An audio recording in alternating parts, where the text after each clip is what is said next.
कराची में टूटी फूटी सड़कें और बेलगाम ट्रैफिक शहरियों की जान के दुश्मन बन गए। बोल न्यूज़ की शानदार काविश हादसात और लापरवाही से आगाही देने के लिए बेलगाम सवारी के उन्वान से खुसूसी ट्रांसमिशन की, देखने वालों के दिल जीत लिए। ट्रांसमिशन में महकमा ट्रैफिक, पुलिस समेत मुख्तलिफ शोबा हाय जिंदगी से ताल्लुक़ रखने वाली अहम शख्सियात ने पैगामात के जरिए ट्रैफिक के खतरे के खिलाफ शऊरी बेदारी में हिस्सा लिया। कोई मदद को न आया, टायर तले दबे लखते जिगर को खुद अपने हाथों से निकाला। ट्रैफिक हादसे में कमसिन अफान की वालिदा का गम आज भी ताज़ा।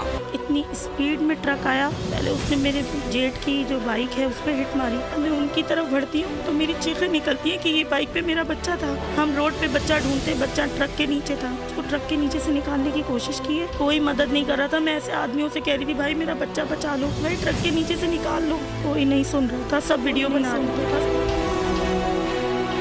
मैंने खुद बैठ के मेरे भाई ने मिलके उसको निकाला। आंख बंद करते हुए डर लगता है, सोते हुए डर लगता है। मेरी सब कुछ पानी चल रहा है। सब्सक्राइब करें और बेल दबाएं ताकि कोई खबर रह न जाए।